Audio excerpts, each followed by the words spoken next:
if we want to feed ourselves here at Suan Sook Homestay, if we want to be sufficient to grow what we can eat from our land, we have to start by feeding the soil. And this was a big challenge for me because the soil here is quite different than what I'd been used to in New Zealand. And so was the climate, the temperature, the rainfall, and so many different things. And this all related back to the soil. And in the beginning, what I was doing was not sufficient. I didn't realize just how hungry the soil was and how much I needed to feed it. So when I started making compost, I was kind of a bit relaxed about it. And it took me some time to understand that I needed to change the way I was doing things. And so then I continued to work and continued to put piles of compost dotted around the section, thinking, okay, I've bought a compost pile here, it's going to put some nutrient directly into the ground and then I can use the compost. But what I didn't realize was that I needed to pay a lot more attention to my compost because it was, different than it was in New Zealand. In New Zealand, it would be slow to break down and it would take quite a long time. And this is what I was anticipating here. I realized though, after some time, that there was a couple of things that I wasn't doing. I wasn't covering it and I wasn't turning it enough. So it wasn't getting enough of the water that was in the compost to stay in the compost. It was a lot of it was evaporating during the dry season, and because I wasn't turning it, it wasn't getting aerated enough. There wasn't enough air to stimulate and enough moisture to stimulate the microorganisms. And so about 2 years ago, I built some dedicated compost bins.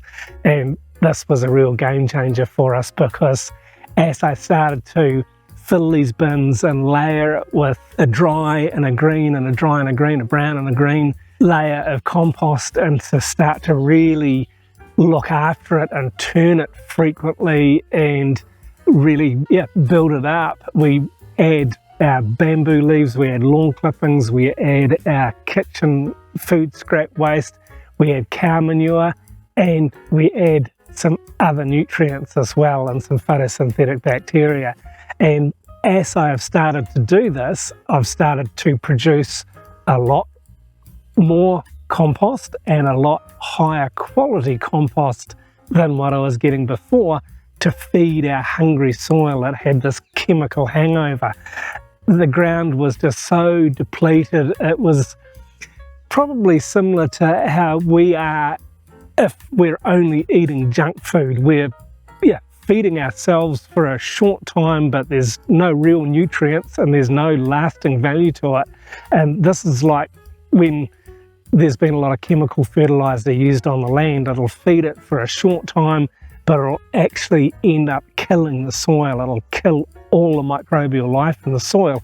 And this is what we're facing. So we had to put a lot more compost into the ground than I had originally realized. And this also fits with the late King's teaching. King Rama IX taught about sufficiency, talked about moderation and moderating how much we needed to put in the land. And sometimes moderation means more rather than less. We're listening to the land, we're listening to what it needs and finding out that, it's telling us it's hungry, so we need to add more.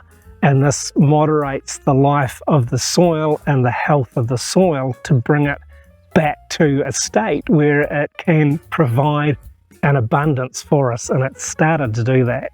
And this is, very much like looking after our own selves. If we're only eating junk food, if we're only looking at stuff that entertains us but not feeds our minds, and eating food that doesn't really feed our bodies, then we deteriorate. But if we're feeding our minds and our souls good food, if we're learning, if we're stimulating our minds through good conversation and learning rather than just mindless entertainment and hours of scrolling, this deteriorates us, as it does if we only eat poor quality food. It deteriorates our body, it makes our body suffer and struggle more, particularly if we've gotten sick or if we've had a trauma in our bodies. It really doesn't heal as well as if we are healthy. And if we're eating good healthy food and keeping a good healthy mind and soul, then we're going to heal and be stronger and more capable. And so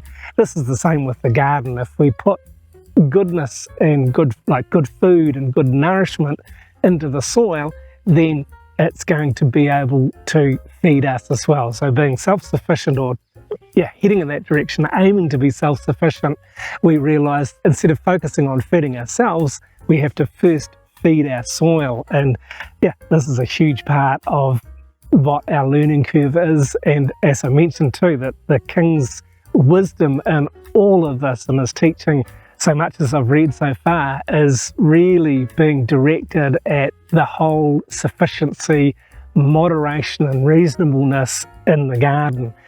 Something else that we've discovered along the way that Pansa started right at the beginning, and we've both learned a lot about it and expanded on it since we started, was using our photosynthetic bacteria that we make and other nutrients. And so this fourth video in this series is going to be about those other nutrients. So keep watching for that. And in the meantime, if you'd like to see some more, you can check out this video next. And thanks very much for watching this one all the way through.